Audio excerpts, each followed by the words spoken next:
Now on to the last movie in the Forgotten Gialli Volume 2 set, and that is the George Hilton starring My Dear Killer. And I'll just say right off the bat, this was my favourite of the 3 movies in this set, and quite possibly my favourite movie from the 2 Forgotten Gialli sets, where we follow Inspector Peretti as he's brought in to investigate a decapitation. And this happens at the start of the movie and instantly had me sitting up and paying attention, because this decapitation, which I will not spoil, was done in one of the most ludicrous and brilliantly executed fashions I think I have ever seen. And it just sets us on our case of why was this insurance investigator murdered?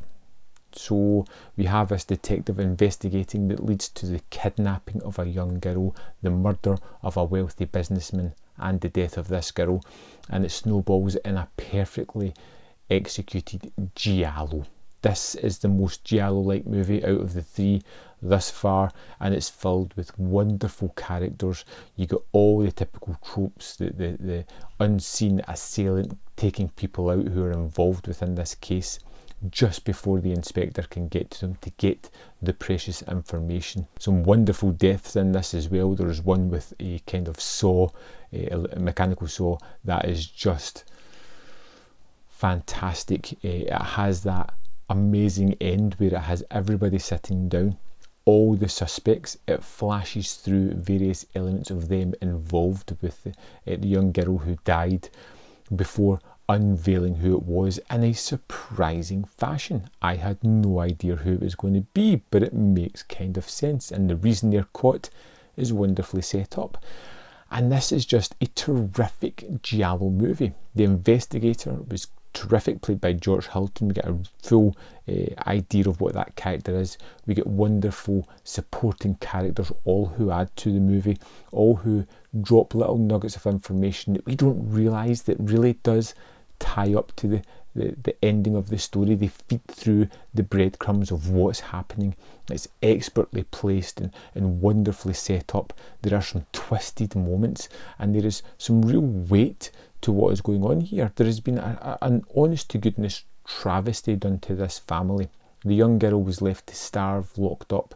The murderer had gotten away with it for a while and was cleaning up their people who possibly could know about this at certain points, and it just was a wonderfully executed movie, really well shot. I think George Hilton was really great here. He's the standout cast member. He's on screen majority of the time, and he delivers a wonderful performance as that detective who's always on, always thinking about the case, who's tenacious and willing to fight to the end to get to the truth.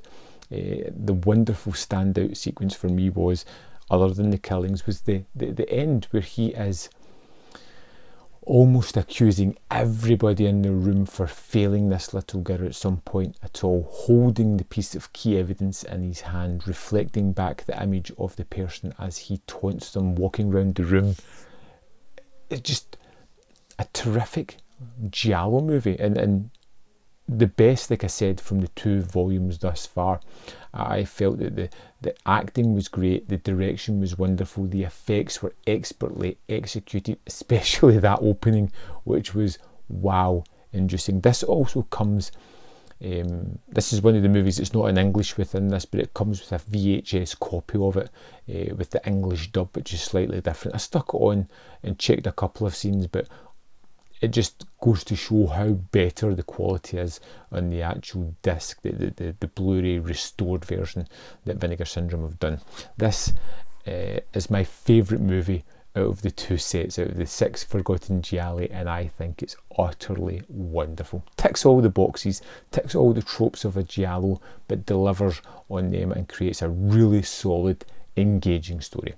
I'd love to know your thoughts. Let me know in the comment box below, and I'll see you next time on Man v Film.